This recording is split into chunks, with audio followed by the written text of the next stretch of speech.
நான் சேலத்தை சேர்ந்தவன். இப்போ இந்தியாவிலேயே மிக அதிகமான சினிமா தியேட்டர் இருந்த இடம் வந்து பெங்களூர்.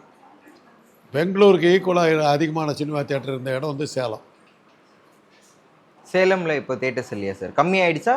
சேலத்தில் இல்லையே இப்போ தியேட்டர் இல்லையா? தியேட்டரே இல்லையா, எல்லாம் அந்த மல்டிப்ளெக்ஸ். மல்டிப்ளெக்ஸாகவும் இல்லை, வேறையாக மாறிடுச்சு எல்லாம்.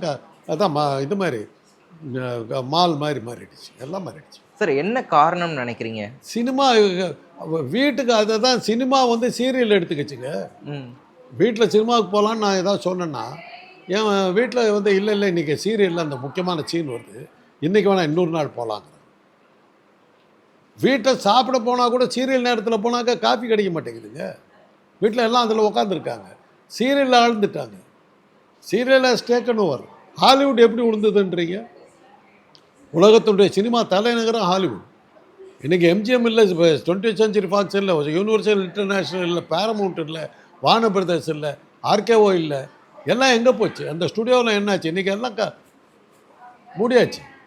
கோடம்பாக்கத்தில் போங்களேன், ஏவிஎம் ஸ்டுடியோ இருக்கா, வாகினி ஸ்டுடியோ இருக்குதா, விஜயா ஸ்டுடியோ இருக்கா, என்னவா இருக்குது இப்போ?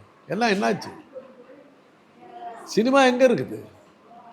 சீரியல்லாம் கூட வந்து சில வீடுகளை வாடகை எடுத்துருக்காங்க, அங்கே தான் எடுத்துக்கிட்டு இருக்காங்க. அப்படி இருக்கும்போது சினிமான்னு சொல்லிட்டு இருந்தாங்க, என்ன பண்ணுறது? இதுக்கு அங்கே போகிறாங்கன்னாக்கா இங்கே ஆடியன்ஸ் இல்லை. இப்போ இங்கே வந்து ஆடியோ லான்ச்சுனாக்கா அங்கே பெரிய பணக்காரர்கள்லாம் இந்த விழா நடத்துகிறோம் சொல்லி நடிகைகள்லாம் கூப்பிட்டு போவாங்க. அதெல்லாம் பார்க்குறதுக்கு அந்த கூட்டம் வரும், அதில் வச்சு ஒரு காசு பண்ணலாம், அது காசு வரும். தமிழ்நாட்டில் நடத்தினா அவ்வளோ பணம் வராது, அதுக்காக தான் அங்கே போகிறாங்க, வசூல் தான். அதுக்கு இப்படி ஒரு விளம்பரம் திமுக வந்து எங்களை கண்டு பயந்து விட்டதால் எங்களை இங்கே நடத்தக்கூடாதுன்னு சொன்னாங்கன்னு கிளப்பி விடலாம், அது ஒரு விளம்பரம்.